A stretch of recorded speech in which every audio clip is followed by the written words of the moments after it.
Hello and welcome to All Things Foster, a place for coffee, connection, and community. This episode is sponsored by Designs by Noteworthy, a creative marketing studio based right here in Amarillo, Texas. Designs by Noteworthy is all about helping local businesses grow throughout thoughtful, personalized marketing.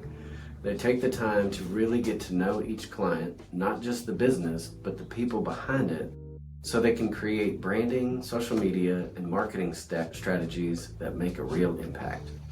What sets them apart? They only recommend what they truly believe will deliver a return on investment. No fluff, no one-size-fits-all solutions, just smart, strategic work rooted in genuine relationships. If you're a local business owner looking for a partner who's as invested in your success as you are, check out Designs by Noteworthy at designsbynoteworthy.com. And again, a little personal testimonial. I needed a video made, and Emily, who works there at Designs by Noteworthy, did a great job. And so thank you guys for your sponsorship, and welcome to Hannah, who's our guest today and for the next 5 weeks or so. Is kind of what we're looking at. We're going to be talking a lot about trauma responses. What is it? How do we overcome it? And things like that. So Hannah, thanks for coming. Yeah, first. Thanks for having me. And so kind of give us a rundown. Why do you know what you know? How do you know what you know about trauma and all that kind of stuff? Yeah, well, I took a couple-year break after high school and worked with human trafficking survivors. That got me really interested in the social sciences. And I lived in Kansas City at that point, so I decided to go back to school after my break, or my 2-year break, and focus on that. So I actually started just at a community college in the Kansas City area, and then transferred over to University of Missouri, where I studied under Dr. Erin Hambrick, who is one of the top pediatric trauma psychologist in the U.S. And she worked underneath Dr. Perry, right? Dr. Bruce Perry, right. Yes. In fact, they still work together regularly. Okay. He oversees the Child Trauma Academy down in the Houston area, and I believe she still has a lot to do with the Child Trauma Academy that's based there in Kansas City. So she was my undergrad mentor. I'm still in contact with her occasionally. Went on to do my master's in psychology, still focusing on trauma, but then adding the aspect of suicide and suicidal ideation, how those two things kind of interact and go alongside each other. And now I'm currently working on my PhD in psychology, public policy, and law. My concentration is trial consultation. But my dissertation is all based around trauma, specifically sexual assault. And so I do a lot of reading on the topic and just have a lot of knowledge in that area. It's something I'm passionate about, and continue to do it to this day. Wow. Yeah, so just for you guys listening, Dr. Perry wrote a book that I read last fall with Oprah called What Happened to You. We kind of use a lot of that language on the podcast here, because reframing that question, reframing it from what's wrong with you to what happened to you is really critical in understanding and getting over trauma. And so I talked about Dr. Perry on the podcast quite a bit, but because he developed the neurosequential model, right? Of therapeutics, yeah. Right, and he's Robin Goebel's podcast that I've talked about, and her book that we give to every foster family when we do a placement package.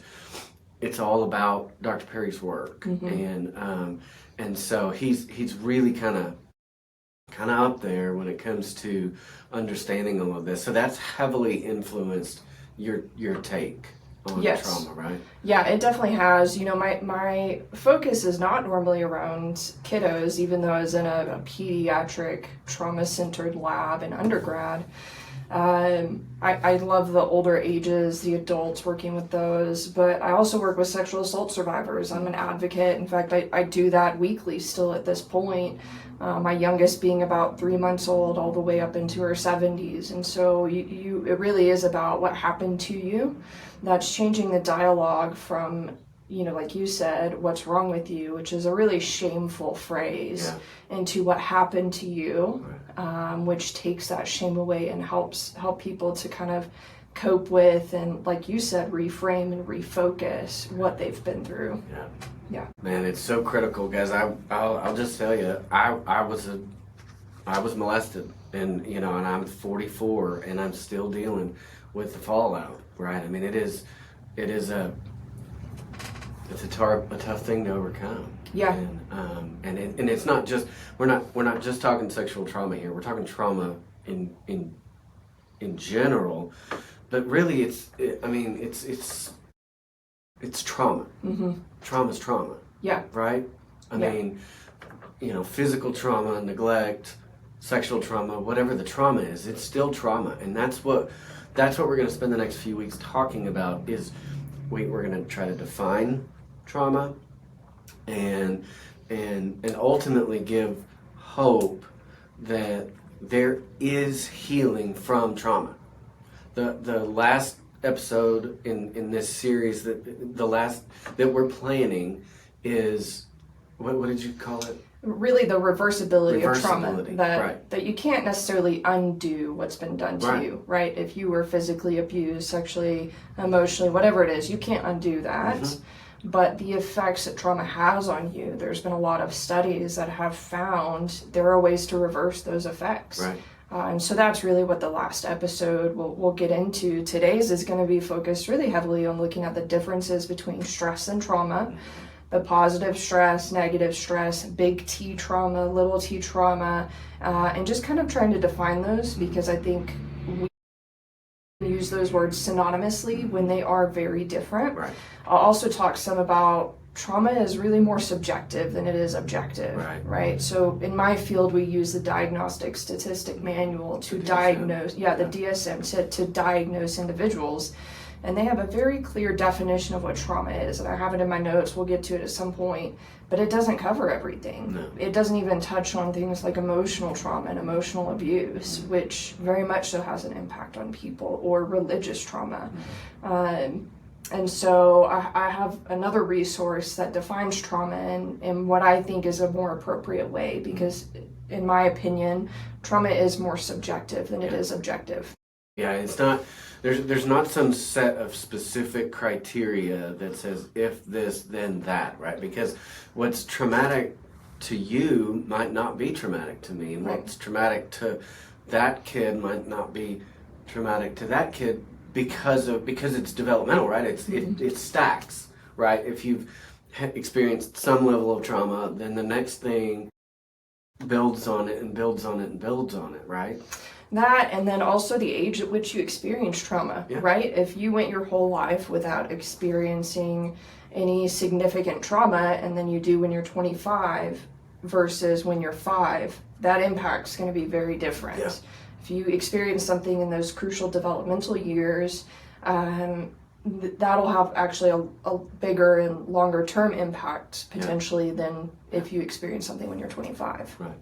They in What Happened to You, they talked about two people experiencing a fire, right? And there's the kid in there where the fire is, and then the fireman who comes in, right? Mm-hmm. It's the same event. Yeah. And two wildly different responses to that event. Yeah. Right? And so let's talk about how there's this myth, right? Trauma is only big, dynamic, single, identifiable events, right? Yeah. So, and that's part of kind of what we're trying to do with this series is really kind of break open and kind of disprove some of the myths that surrounds this trauma conversation, right? So let's talk difference between stress and trauma. What's let's define Yeah. stress, define trauma, and like differentiate. Yeah. So I've got some broad definitions of stress and trauma, and we'll kind of break those down a little bit more. You know, when we get into stress, there's acute and chronic. There's eustress, which is a positive type, versus distress, which would be negative, and then we'll get into the different types of trauma. But broadly speaking, stress is just this physiological and psychological response to a perceived challenge. Okay, so it's not anything that's necessarily overwhelming the system or keeping you from being able to fully function or threatening your life. You know, I'm working on my PhD, so I often think about my dissertation. Yeah. It's quite stressful, Sure. right? I've got chapters, I've got research, I've got to go through the IRB to get it approved, all those things. Those are stressors, but I'm not going to develop like post-traumatic stress disorder as a result. Trauma, on the other hand, is generally a response to an event, so it can be one individual event or a series that completely overwhelms the person's ability to cope. Right. I can cope with my dissertation, right? I can sit down, make a schedule for these are the weeks I'm going to work on this, and then I need to do this and check things off.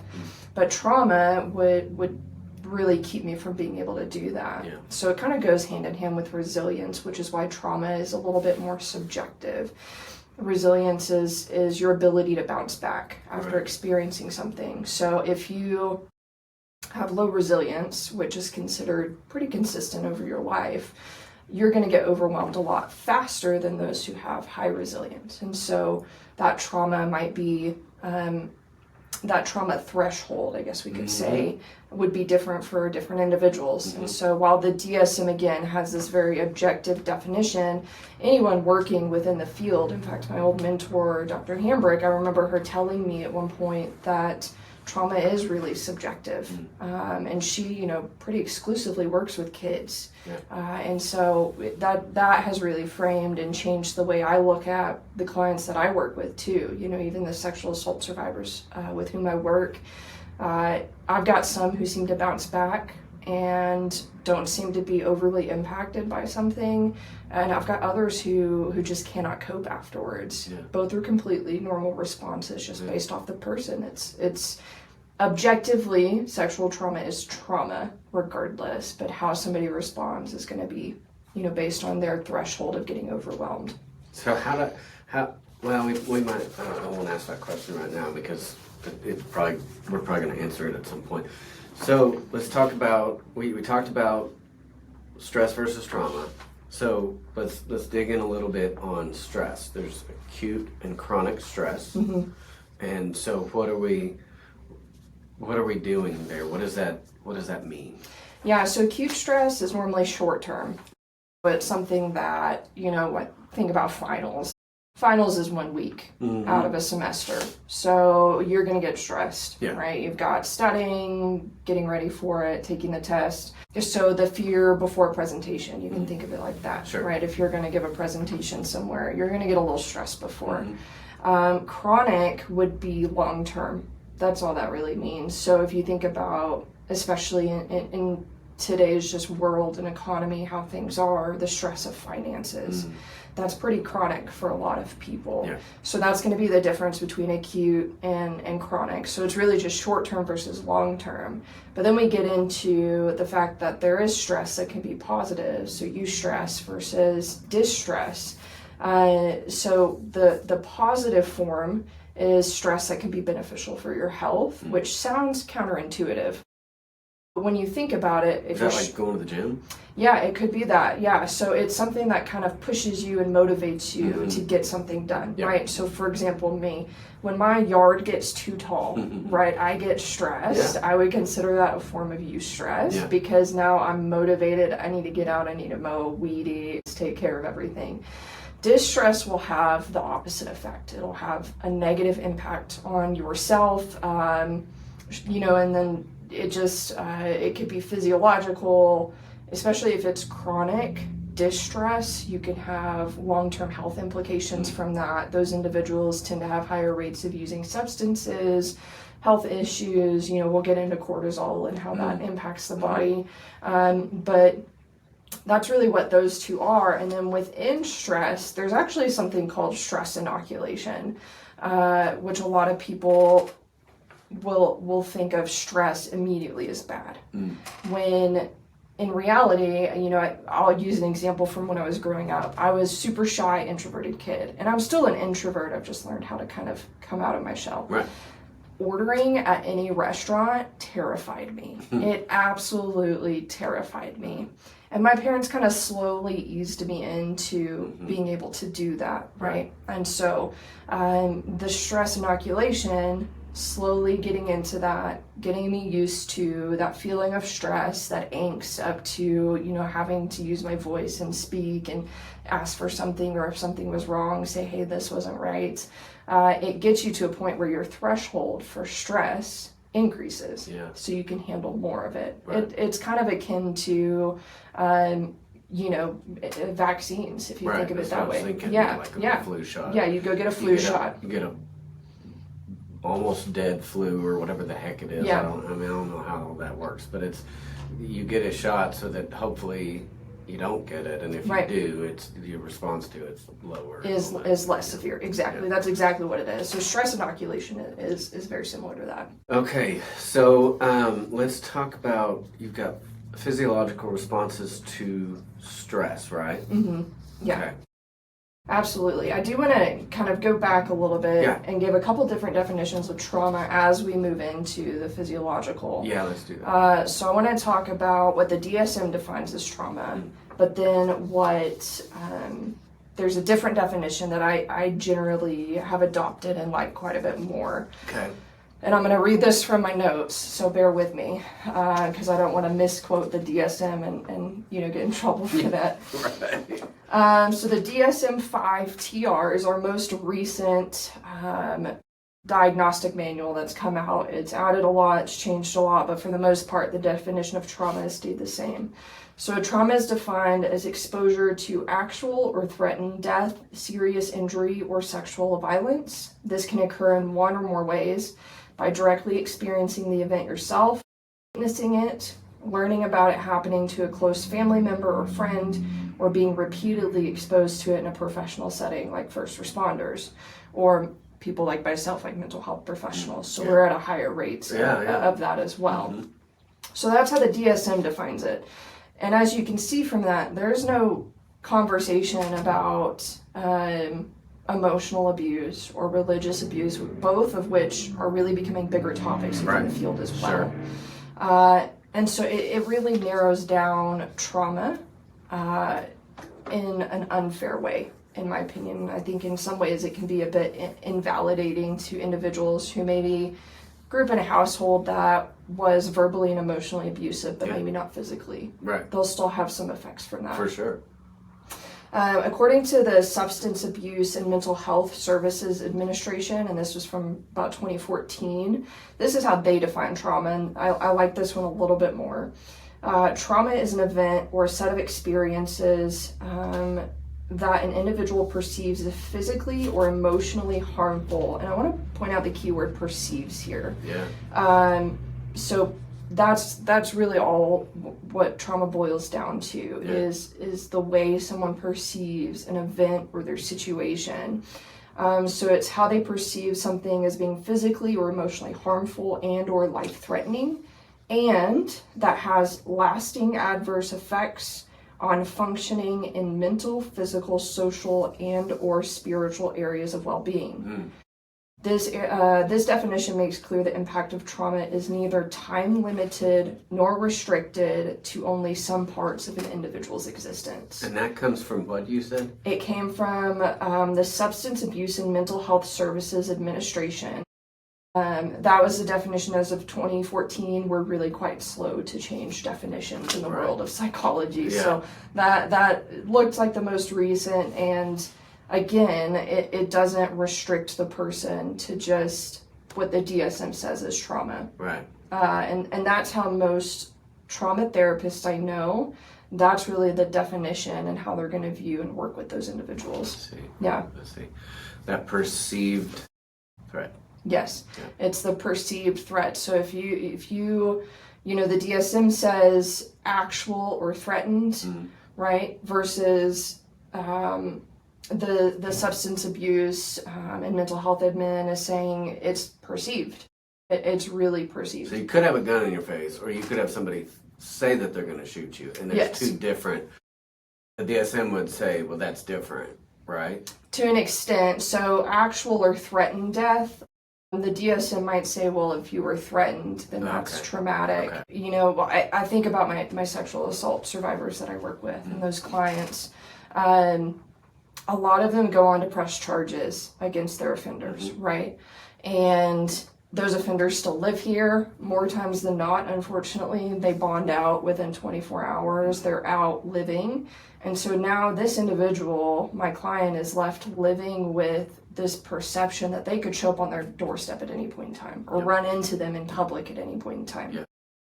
The DSM, the sexual assault, yes, would be trauma, but that constant fear of running into their offender may not be considered traumatic. I see. When it might, some people might say it's a trauma response, but in my opinion, I would say that that is a perceived threat to your well-being and to who you are. Yeah. Okay. Okay, so let's. So, do we want to get into big T, little T trauma? Yeah, we can. Like I said, I have a bunch of notes, so y'all bear with me as I look through them. So, big T, little T. I don't want to invalidate the little T traumas. Yeah, because it's still traumatic. Yes, both are still traumas, but there is a little bit of a difference between them. Using the term big T versus little t has kind of been a newer thing over the last few years. At least when I was doing my undergrad, those terms were not used really at all. So big T trauma generally is a major life-threatening event. It's obviously and very easily recognized as traumatic. Sure. Whereas little t is generally this chronic, repetitive stressors that aren't necessarily, per the DSM, traumatic, but they're still perceived as life-threatening or they're perceived as being a threat to your well-being.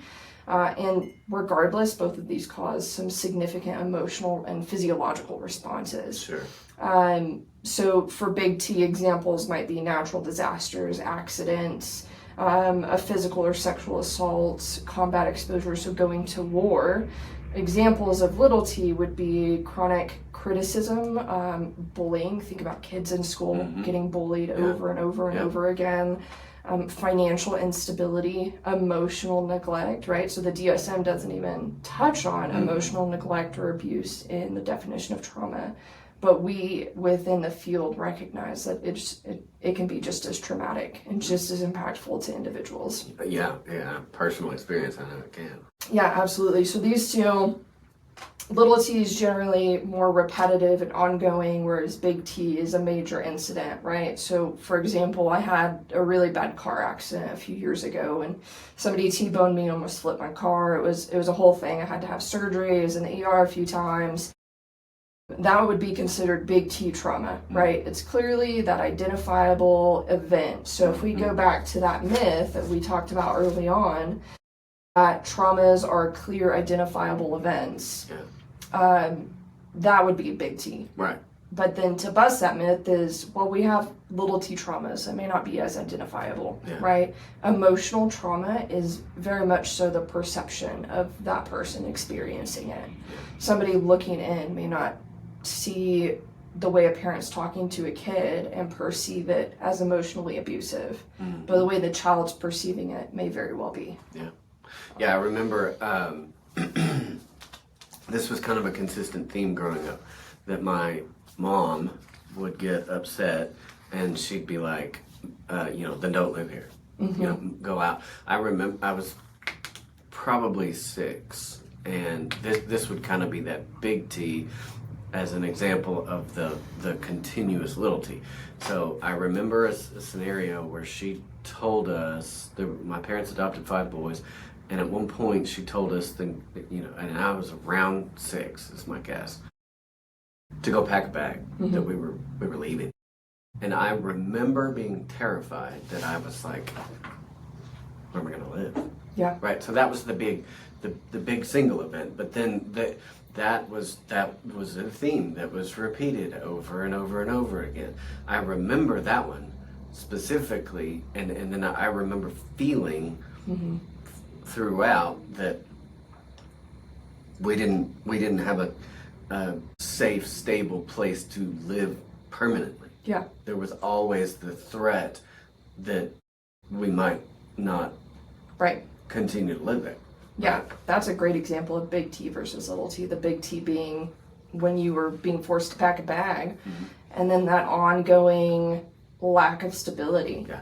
You know, that lack of safety, especially for kiddos, is really, really impactful. You know, research has found that if kids, especially those who have experienced trauma, but really regardless, I'd say any of them, have 1 to 2 stable, consistent, safe, those are the 3 key words, stable, consistent, and safe, adults in their life, even if they experience trauma, be it big T, little t, multiple, single, whatever it is, those stable, consistent, safe adults really make an impact and can help to reduce how their trauma affects them both in the short term and long term. And I know we'll get into that a lot more in the last episode when we talk about the reversibility of trauma, but kind of just giving a little bit of hope now that like there is hope for those who have experienced trauma, multiple traumas, one big one, whatever the case may be. Yeah. Okay, so neurobiology of trauma. Okay, I love this topic. So yeah, let's talk about that. Well, I might use a lot of big words, All right. but I'll break them down, Okay. hopefully. And if there's any questions, feel free to stop me. I'm happy to go into it a lot Okay. more. So there's something called the HPA axis, the hypothalamic pituitary adrenal axis. Okay. You really don't need to remember any of that. You can just call it HPA. Think of it as the fight, flight, freeze, fawn response. So HPA axis. Wait a minute, you said fight, flight, freeze. Those are the 3 I've heard. What was There's the 4 F's actually. It's Okay. fawn, and I have those. Yes, we'll get into them a little bit more. I've not heard that one before. Yeah, so. very few people know about the fawn, and I want to bring it in because it's tied in a lot more with the chronic trauma and that chronic stress and potentially the little T's. Okay. It's less talked about. Most people know the big 3. But the 4th one, it's really, unless you're a social scientist like myself or a mental health professional, you're not as aware of it. But the HPA axis is our neuroendocrine system, plays a crucial role in our stress response. Trauma is a type of stress. Not all stress is trauma. Yeah. So it's kind of like all boxes are parallelograms, but not all parallelograms are boxes. Sure. Kind of the same mindset there. So it communicates between our hypothalamus, our pituitary gland, and adrenal glands, which I'm sure we've all experienced it, right? We get anxious or we're about to jump out of an airplane, right? I've gone skydiving a few times and you feel that adrenaline dump. That's part of the HPA axis. So your brain is communicating with the body that, we're about to fall Something out about to at happen. 18,500 feet. I sure hope this parachute works. Right. I hope the guy strapped to my back knows what he's doing because I don't. So they all work together though to regulate our stress hormones, and is really vital for maintaining balance in our body, especially during stressful situations. The problem you run into is when you have any type of chronic stress or chronic trauma is, generally speaking, you're going to see this up and down over the course of your life, right? Fear is a natural human emotion. Anxiety is, mourning, grief, happiness, right? So we have ups and downs in our normal emotions. Right. And our stress, cortisol specifically, that'll go up and down as we experience just life in general. Well, if you're severely traumatized, your body thinks that you're always in fight, flight, freeze, fawn mode. Your cortisol is just always staying up. You're always kind of in this heightened awareness just state, and that has to do with the HPA axis.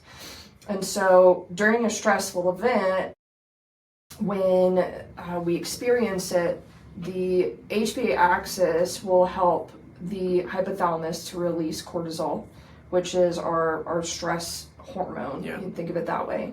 Our pituitary gland releases a different one. I'm not going to break all these down because it gets Kind of in the weeds. Yeah, it gets in the weeds, but the HPA axis, like I said, is essentially, it goes in with the neurobiology, the neuroendocrine system of our body. So that's the physiological part of stress and trauma. Okay, so that's essentially how our bodies work. I wish I can control my HPA axis a little more sometimes, but unfortunately I can't. Cortisol, when you're always at 100%, right, your body can only stay there for so long without having negative impacts. Cortisol is really beneficial, right? If you have a bear chasing you, the flight response, very beneficial. Yeah, right? Absolutely. Freeze is a natural response. In fact, I think it's about 85% of people, when they experience something, about 85%, their natural response is to freeze. You really have to train the fight mode into yourself. Very few people go immediately into that. I know over the years I've kind of transitioned from the flight into fight more. Like I'm ready to start, Rumble. Let's rumble. Yes, right. Like I'm not the one for you to test, kind of thing.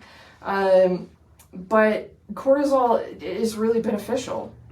But when you're at 100, all of the time, it's not going to be good, right? So you're going to start to have it'll impact your metabolism. There's long-term health and mental health impacts. So inflammation, you're going to have more issues with it. It's going to have an impact on your heart, your cardiovascular system, your blood pressure. So cortisol can help to maintain blood pressure within a healthy range. But if you think about your cortisol is out of whack, what's that doing to the blood pressure? Sleep-wake cycle is another one. If you're always at 100% of cortisol, like, what do you think's happening to the sleep? Yeah, you're not sleeping. You're not sleeping, right? It's going to be horrible. Or even if you doze in and out, you're not getting that good REM sleep, which is what actually helps your body to recover. Yeah. And so having an HPA axis and cortisol levels that are off the charts all of the time is not uncommon in trauma survivors. So is it possible to do like a blood test or something to measure the cortisol levels? I believe there's actually saliva tests. Okay. Yeah, where you the research I was doing at my former institution, they had looked at doing some research on cortisol.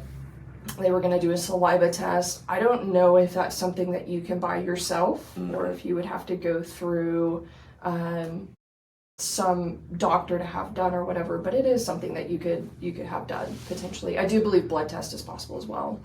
I know, are you familiar with Karen Purvis? I'm not. Okay, so there's, she's the one, she and Dr. Cross created trust-based relational intervention. Okay. And so I know that she did some studies, she passed, but it was out of TCU, and they created the KPCID, I think, the Karen Purvis, KPICD, Karen Purvis Institute of Child Development. And I know that they did some studies measuring cortisol levels in babies' diapers, right? Really? Yeah, it's really interesting. But what they would do is they had some videos. They used to do this big conference, and they still have the conference called Show Hope, but we simulcasted it a few times. Now it's kind of gone to, if you don't go to the conference, you can get a thing and just watch them at your leisure. But they showed some videos of some kids, and then what they would do, they were little ones that were in diapers, and so they would put the baby there, and then they would bring the caregiver in, and then the caregiver would like ignore them, interact with them and things like that, and then they would measure the levels of cortisol in the kiddo's urine. So one of the reason that it stands out to me is what they found was that the child that didn't straight the cortisol response, the crying, the upset thing, that the kid that was just like what everybody would consider the good baby, that was just chill or whatever, the cortisol levels in that child was high, quite a bit higher than the ones that had the cry response, that did the thing, right? And I don't understand all the science behind it, but it was interesting to me that because they were measuring the cortisol levels and showing what what was happening. I don't know if it. You could probably tell me better, but to me, if the baby's crying, they're releasing some of that stress, right? Yeah. As opposed to the kiddo that's just like sitting there, that's not demonstrating the stress. I don't know, but anyways, it just, I remember that they showed videos where the caregiver would come in and sit and like read or something and just really not pay attention to the kid. And I'm not talking they did it for like 30 minutes. For like 30 seconds or something like that. They're not creating trauma. They still have an ethics board they have to go through. Yeah, they're not like, abusing the children. Yeah. I mean, it was just, seconds worth of stress type situations. And so I didn't know if there was ways that like parents could figure out a way to do they have to go to an endocrinologist to have it measured or something? I was curious if that's something that I mean, and I don't know if it's like, well, the cortisol level is like testosterone is supposed to be around this level, right? I don't know if there's that for cortisol or if it's all dependent on the person or whatever. I don't know. Curious. Generally it should fluctuate. I don't know the exact ranges it should be within, and I'm sure it's also very circumstantial. And like if you're in a high stress situation, we'd expect your cortisol to be higher versus not. I'm not familiar with that study. I'd be interested to read it a little bit more. Some of that with the quote unquote good kid just kind of reminds me of the freeze response. I could be completely off on this, and like I said, I haven't read this research at all, but that's still a stress response. And so it could make sense that they just freeze, especially that being the most common trauma response, one of the most common, of the big 4 F's that we talk about. There's been other research done as well in monkeys. I remember both in undergrad and grad school, this study coming up a lot, where they put monkeys in a room, and there was one fake mother monkey that would give the child, the baby monkey, food, but was not comfortable to hang on, or it was essentially like a mechanical metal fake mother. Right. And then there's another one that's been provided that is soft and comfortable, and while the baby monkey would go over and seek out the food when hungry, it would hang on to the one that was providing comfort. Interesting. And I'd have to dig into that and refresh my memory a little bit more, but that's something that maybe I'll have prepared for the next episode or whatever. But there's been a lot of research around the cried out method that I know some people adopt. I've been watching The Handmaid's Tale recently, and it's been a few episodes, but one of the main characters has her infant. We're talking like a 1 or 2 month old, and they're crying in the other room, and the mother, the adoptive mother, makes the comment of, she just needs to cry it out. And it's like, well, that's not actually age appropriate. Right. Generally when infants are crying, there's something wrong, and they need something, be it a diaper change, they need to be fed, they're in pain, they're sick, whatever the case may be. Yeah. And even Dr. Bruce Perry in his book, A Boy Who Has Raised His Dog, he talks about an individual who was, as an infant, as a small toddler and child, who was kind of raised that way, of like just neglected, and the impact that had on them. And so I do want to give a disclaimer talking about The Boy Who Was Raised as a Dog. I highly recommend the book, but do some research before you start reading it. I couldn't get past the first chapter. Yeah, he talks about some really, really heavy topics, and he does go into the neurosequential model of therapeutics in the book. But that whole book is based on, his past experience working with clients, and it's some really heavy topics, especially if you're a trauma survivor yourself. So. Yeah, I could handle a lot more what happened to you as opposed to The Boy Who Was Raised as a Dog. I think people should read it, and I think at some point I'm going to read it. Yeah. I couldn't make it past the first chapter. Yeah, he really hits the ground running. Yeah. And hard on First that one. page. Yes. God dang. Yeah. That poor little girl. Yes. Yeah. But he talks about everything from his individual clients to his work in Waco with the Davidians. Right. Because he was called out to Waco, and us being in Texas, most of us are aware of the Davidians. Yeah, so I recommend the book, but yeah, know your limitations and know what. Yeah, I have it on audio and I have it on my iPad. I haven't gotten back to it because man, he, like you said, he hits the ground running. He sure does. Yeah, 100%. So yeah, that we'll, and I'm constantly saying this, but we talk with so many of the folks that are on here because I try to have. I try to have some folks come on, talk about their personal experiences with foster care and adoption, and then some others that have resources available, and then just learning. And we talk a lot about books and things, and so I definitely would encourage you, if you can, to pick that one up. But like you say, just. Or if you just go Google Dr. Bruce Perry, a lot of his theoretical stuff will pop up too. So yeah. I do want to make sure we chat real quick about the 4 F's. Yeah, right? we haven't really gotten there yet. Yeah, so fight, flight, freeze. Most people know about those, right? Fight, I want to punch you in the face, kind of thing. Freeze. There was actually I was going through some trainings. Also, fair warning, I have extra notes that you may not. So I was gonna say I'm looking for that and I'm not. No. I added an extra. Yeah. So the 4 F's: fight, flight, freeze, fawn.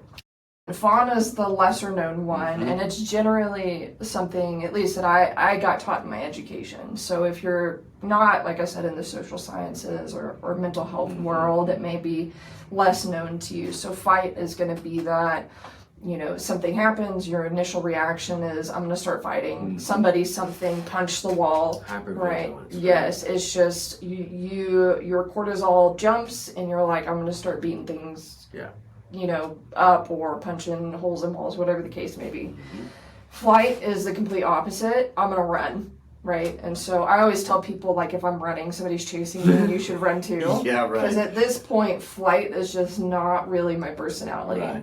Right. Because of the situations I deal with and work in, especially working with sexual assault survivors, there are times that even in those situations, I get stressed because maybe my client's not being given all of their rights or just something that is unjust is happening. That's going to spike my cortisol, right? And I go into fight mode of how do I advocate for this person? And I'm doing it respectfully and professionally, but instead of just sitting there kind of freezing or trying to run away from it, I'm actively engaging in the situation. Freeze, like I said, is generally the most common one. About 85% of people, for the most part, I grew up in a military family. I've seen, and it seems like, again, this is just more of an availability heuristic, but most of the military people I know don't really freeze a whole lot. I think it's kind of trained and beat out of you in basic training or whatever. So it's either fight or flight for a lot of them, but for about 85% of the population, you're going to see them freeze. And they might freeze just for a short time and then switch into something else, but they'll see that freeze first. Fawn, again, lesser known. A lot of people are unaware of this. Fawn tends to go with the chronic stress, so that long-term or chronic trauma, those things that are ongoing or long-term. I think of it as people-pleasing. So I'm going to read the definition here. Fawn is the response. This response involves accommodating others to seek approval and avoid conflict. Often at the expense of one's own needs. It can involve people-pleasing, submission, or attempting to gain favor in the source of danger. And so fawning, if you think about children growing up in abusive homes, fawn might actually be the most common response, right?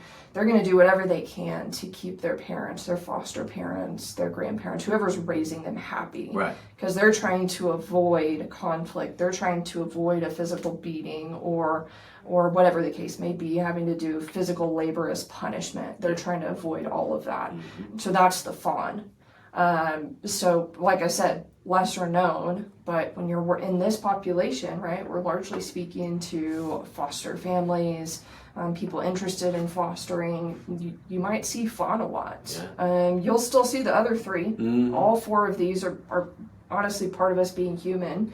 I would argue that sometimes people fawn even at work, right? They're just trying to make their bosses happy, and trying to figure out how to manage and avoid conflict. And so, that's what that last one is. That's interesting. I mean, I've done so much. I don't mean to make out like I have this all, like I know all this stuff, but I have done a lot of research, a lot of reading, a lot of stuff, and I have not ever heard that one. So that's really, and that's what that little girl did on page 1 of that book. And so, it makes sense. It's just interesting that nobody talks about it. No, I mean, I've never heard it, and that's just interesting. Well, I would argue it's because people see them as the good kid, right? Like, we've got this foster kid who came in, and they're making their bed, and they're doing all these things, and they never leave behind a mess. I don't have kids, but I've got a nephew, and oh my gosh, one weekend with him, and my house is just a wreck. Complete and total wreck. So if a 9-year-old is never causing a mess, creating a scene, never being a 9-year-old, a developmentally normal 9-year-old, I would argue it could potentially be fawn. They could be fawning, just trying to avoid conflict. You know, trauma research is backed that experiencing trauma happens, and it can impact you long before you even have and start to form memories, which is generally around the age of 5. So in infancy and in utero, we don't know what happened. We're going to have a specific... We are, Yes, we'll dive in quite a bit more on another episode specifically about that, but we can't assume that they weren't through trauma just because they don't remember it. You know, if we see the fight, flight, freeze, fawn, I think it's a good indication that there's some level of trauma that's happened in the past, unless there's a stressor right in front of them right then. Man. Oh, it's heavy stuff, guys. It's heavy stuff. I'm not gonna deny that, but I feel like this conversation is so important to have, to really not have a master's and doctor's level understanding of things, but have a groundwork to understand what's going on with the kids that are in our care. And that's why I do the amount of research and reading and things that I do, because, you know, and I don't remember when we were doing our outlines if we talked about, did we put something in there about vicarious trauma? Yeah, we sure did. Okay, that'll be another episode. That's a whole thing that so many foster families face vicarious trauma, because they're doing the best that they can to provide a loving and safe home for these kiddos, and then the stories that the kids are telling, and then the whole process and all the things we as foster parents develop vicarious trauma. So I'm glad I thought we had, but I couldn't remember. So we absolutely do. It's just really important for us to understand some of the things that are going on in us and in our kids, and we can hopefully recognize what's going on and then figure out how to help them through it and stuff like that. So I think recognizing fawn would be a really big one. Because like you said, it's just not really talked about. They're labeled as the good kid, straight A's, and it's like, if they're never rebelling, right, that could be a red flag. I'm not saying all of it's a red flag. Sure. You know, my old roommate grew up in a really great home. She was a single child, and she was a good kid. She never really rebelled a lot, and she didn't go through any significant trauma. You know, there's some loss. Everybody experiences loss at some point in time in their life of parents, grandparents, whatever the case may be. But so for her, it wasn't necessarily fun. Yeah. So again, I'm not trying to say every good kid has experienced trauma and you need to psychoanalyze everything. Yeah, right. You know, take it with a grain of salt and please, you know, don't ascribe everything to trauma. Yeah. But with that being said, there's a lot of research that does back how much trauma does impact individuals. And it's not just about, let's get into the weeds of the HPA axis and cortisol for the heck of it. It's about becoming trauma informed. Yes. As a foster care community, as, you know, even myself as someone in the mental health field, trauma informed care, how to work with clients, especially in crisis. Most of the time I'm working with clients in a crisis situation. You know, I've had clients who've come in and been very clearly struggling with their mental health. And to me, because I've done this work for over 5 years of working with sexual assault survivors, it's clear to me that they probably experienced sexual assault as a child. And maybe they've experienced it again as an adult, but that might have been the precursor to the break that they're having now. And so it's just being trauma informed in the situations you're in. Yeah, the difficulty part about that, I think it was what happened to you, it could have been something else, was talking about that being trauma informed isn't really defined anywhere, right? It's we can slap a label on an organization because they had a half a day seminar on trauma, and so they are now a trauma informed thing, right? But so there's not really a good criteria or definition of being trauma informed, right? Has that changed? I would say, like, if you look up on the APA website, they probably have a definition, which APA stands for the American Psychological Association. And so they're the ones who created the DSM, right? And so, you know, take it with the grain of salt or however you feel about the APA. They do a lot of great research. In fact, just recently, and I say recent, it's been less than a year since they came out, really acknowledging the existence of complex post-traumatic stress disorder. I remember when we were looking at, you said that the CPSD's not even in the DSM. No, so it's not in the DSM, but August of 2024, the APA put out an article essentially for mental health providers on how to work with adults who have CPTSD. So it's not in the DSM now, but I bet money that our next edition, be it DSM-6 or, you know, DSM-5, XYZ, whatever it's going to be, it'll be in there. And more research is going into really differentiating between what happens when it's a single identifiable event, which a lot of people think is trauma, versus long ongoing, like you talked about, of packing a bag, and then that consistency of, I don't know if I'm gonna have somewhere to live tomorrow, that constant chronic trauma, stress, you know, how that impacts somebody really does make a difference. You know, this was years ago, I think it was in undergrad, I learned about it, had tried to put in the DSM something called developmental trauma disorder, because researchers and therapists alike were seeing that how trauma presents in kids is very different than how it presents in adults. It ultimately didn't get put in for whatever reason. I honestly don't know the reasons, but I think there's a lot of research and reality that's going into what trauma-informed care is and what the golden standard is. Because you're right, a lot of times I'll see organizations that do a training and they call it trauma-informed care for X population, for healthcare workers, for social workers, for whoever, you know, put a whatever occupation in there that you want.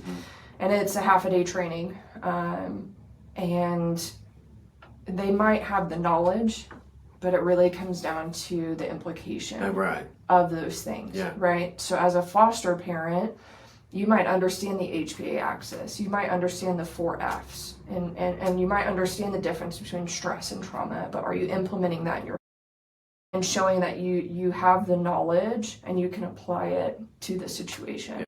So I think that's the difference between there's trauma-informed knowledge, so maybe you know, and then trauma-informed care where you're actually applying it. Yeah.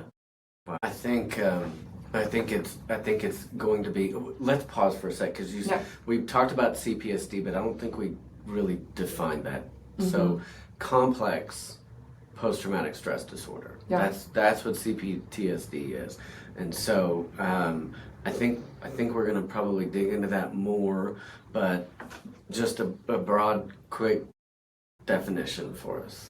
Well, because it's not in the DSM, we may not have like the most specific, and I will say it's really subjective. Yeah, it's very, very subjective. In fact, most things trauma related are very subjective. Yeah, we kind of said that at the beginning. Yeah, it's really about perception, how you perceive what's going on. Right. From my readings and understanding, complex post-traumatic stress disorder is, I like to say it's the long-term absence of hope is what leads to complex post-traumatic stress disorder. So think about a kid who maybe was sexually abused by, someone outside their family. So they don't live with them, but was abused by them. They were able to make outcry. That person's maybe put in prison or they're just out of their life, right? So that was a one-time event. Yes, that does have a huge impact on them. Yeah. Highly recommend therapy, all the things. But, and they might develop post-traumatic stress disorder versus a child who is actively living in a constant abusive environment. Yeah. Their parents are abusive, maybe they're alcoholics, maybe they're, fill in the blank. It's just not a safe, stable environment.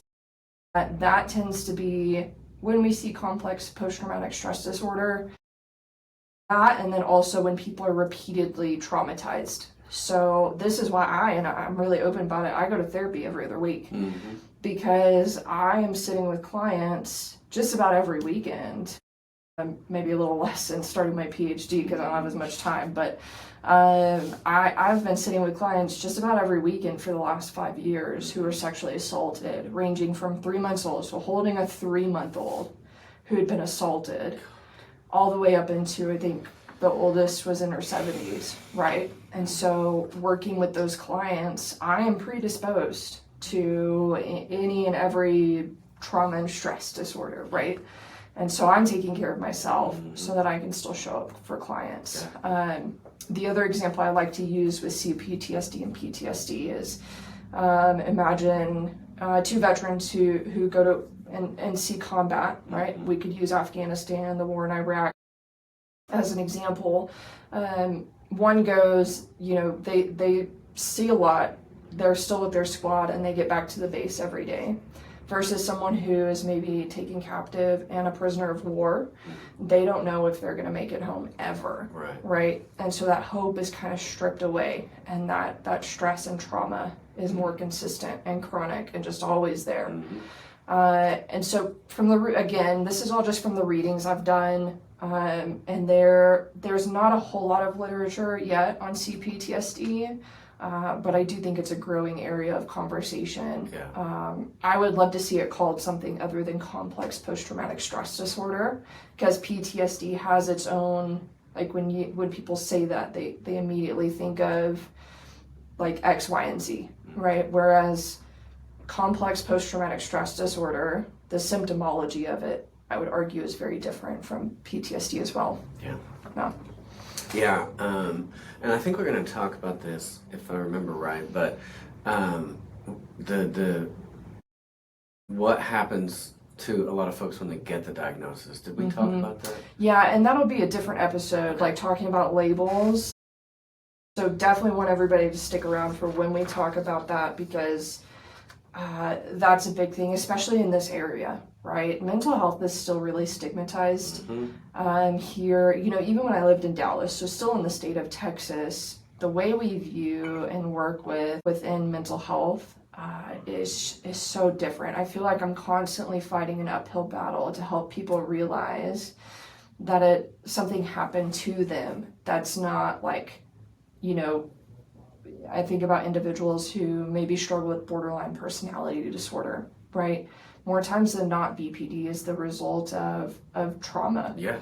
I'm never going to use the word prove or, you know, caused, because in social sciences, we can't really prove that A causes B. Yeah, because right? it's so subjective. It's not like math or physics or biology. Right. It's an applied science, right? And there's so much variability in human nature. But yeah, I just, like I said, very passionate about this and wanting to get this information out and hopefully help people understand the impacts of trauma, so that if they go into the foster care world, they can actually apply the things that they learn. But not only that, I think about, you know, there's been some researchers who have said everyone's experienced trauma at some point in time in their life. So if that statistic is true, everyone has been traumatized at some point, Sure. statistically speaking, whether it be in childhood, when they were adults, whatever the case may be. So if that statistic is true, why are we not applying more trauma-informed practices Sure. across society, right? So trauma-informed care within mental health organizations is more common, but why is that not something that's talked about in, let's say, academic settings, or in corporate jobs, whatever the case may be? So yeah, so change the conversation. Yeah. That's definitely something we need to fix. Let's implications and takeaways. Why understanding the difference between trauma and stress matters. What are your thoughts there? I think it's important because, again, we often use those words synonymously, stress and trauma. You know, I've heard kids who have talked about their schoolwork as though it was traumatic. And don't get me wrong, as a PhD student, I know how horrible it can be. You know, my weeks for school start every Monday, and I haven't even looked at this week, and I know I'm already overwhelmed. I've got like a whole chapter due for my dissertation and edits, all these things. And so I get how much it sucks sometimes, but that's not actually trauma. And so helping people understand this difference can help them to understand, how do I handle this situation with this kiddo, right? Are they stressed? Do we need to help them navigate stress, build some resilience, right? Going back to that stress inoculation, help to raise that threshold. Or is this trauma for them? In which case, maybe they need therapy, or maybe they just need to be held by you, right? Like that human contact is really important too. There's a lot of research around hugs. That's not my area of specialty or expertise, so I would encourage y'all to go, you know, Google the research around it, but that human contact is huge. It also helps to destigmatize mental health in a way, when we're able to differentiate between what is stress and what is trauma. It helps us to approach people differently, right, who have different backgrounds. I think about, you know, I've only had a handful of clients who I've worked with that are from the refugee population. And I often think about, when I've had those clients, they have a history of trauma that I will never understand if they're here as a refugee. Because I've never had to flee my country, right?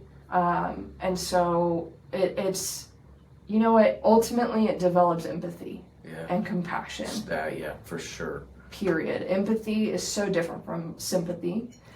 And being able to be empathetic towards maybe a child that you're fostering, or to your coworker, or to a friend or a neighbor, it goes back to just caring for other people and being able to differentiate between these two. If it's trauma and you're a lay individual, you might have some tools, but it's more likely that you're going to need some outside help as well. Absolutely. If it's stress, then you're more equipped to handle it and help that individual through it, right? Like if my neighbor's stressed because they have bills to pay and they're working a lot and they don't have time to mow their yard, that's stressful.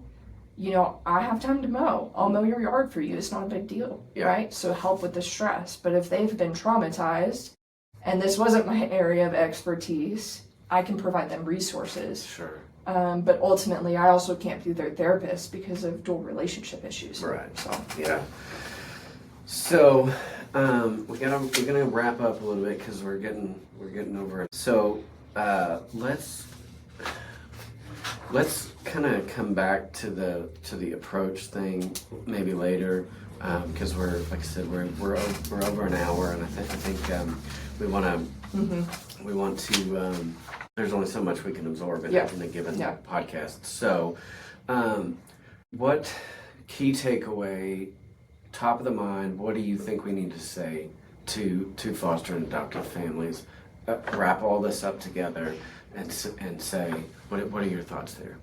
Well, I think it comes down to our call to action that we have in the notes is two things. So encouraging all of the listeners, all of those in foster care thinking about it, or even those who are just listening because they stumbled upon the podcast and they're interested in the topic, to reflect on your own experiences. So being able to be empathetic, I personally believe, starts with self-reflection. Yeah. Right, so I can't empathize or put myself in other people's shoes until I understand my own experiences and on some level have dealt with them. Yeah. Right. So that would be one, and then normalize seeking support for stress and trauma. Yeah. And I talk about this a lot with some of my therapist friends because when you're in the field, most of your friends are also therapists. Yeah. That it really frustrates me if I want to go see a therapist. Per insurance, she has to diagnose me with something, even if I don't meet the criteria for something. Mm-hmm. She has to put what's called a CPT code with it. So they'll find out whatever fits you best and attach it to that. Yeah. But if I want to go have a wellness exam, do blood work, make sure my blood pressure's good, everything. There's a code for that, just a wellness exam. Yeah. It doesn't mean anything's wrong with me. Mm-hmm. I'm just taking care of myself. Mm-hmm. And so if I'm sick and I have the flu, I'm going to go to the doctor. If I'm stressed or traumatized, I should seek help as well, right? So normalizing asking for help. Yeah. Just like you would if you're sick with the flu or, right now allergies are bad for a lot of people. So getting help with that. Yeah. So those would be the two things. You can't help someone when you're pouring from an empty cup. Yeah. Yeah, you can't pour into other people if your cup isn't full. Mm-hmm. And so it really starts with taking care of yourself first, reflecting on your own experiences, understanding your boundaries, understanding even your capabilities, right? If you're going to go into foster care, do you have the capacity to take in a pair of siblings? Or are you really only able to take in one kid at a time? Mm-hmm. So reflect first. And then in that reflection, if you're like, oh man, I haven't dealt with what happened when I was, let's say 6 years old, maybe go talk to a therapist a little bit first. Yeah. So just normalizing that conversation. There's nothing wrong with seeing a counselor. Nothing at all. And I would argue that everybody at some point in their time needs therapy. Yeah. I saw my counselor this morning. Yeah. I know mine's based out of Dallas, so I just, the reality is, it's given my background, given the circumstances of where we're at, I have a counselor. Yeah. And so many foster families that I talk to, they have vicarious trauma. They do. And there's nothing wrong with getting help. Yeah. There's just not. No. And it models that for your family too. Yeah. That it's okay to ask for help and tell people when you've reached your limit. Yep. Yeah. It's critical. So trauma, stress, they're different, they're similar. And it's important to know the difference. So we're going to have we've got 4 more episodes planned. If you've got questions, stick them in the comment below. We'll try to respond. We'll post links to the books by Dr. Perry, and things like that down in the show notes. Thank you so much for coming on. Absolutely. I'm super excited to dig in more into the other things that we talked about. But keep in mind, guys, keep in mind there is hope. There is hope. We have seen, I personally have seen some stories of families that brought kiddos in. As a matter of fact, we're talking with having a lady on for the last episode who her little girl had some really, she had a tough start. And now that little girl is doing well. She's stable, she's loved, she's adopted, she's this, that, and the other thing. There is hope. And so I really look forward to that last episode where we talk about the reversibility of trauma, because it is possible to get over it. Or maybe that's not the right word. I think move on with it. And yeah. cope with it. Cope with the things that you've been through, that your kids have been through, and stuff like that. So come back next week as we talk more about this whole conversation. Thanks again so much to Notability, Designs by Notability, for their sponsorship, and so have a great week. We'll see you next week, and catch you on the flip side. Thanks.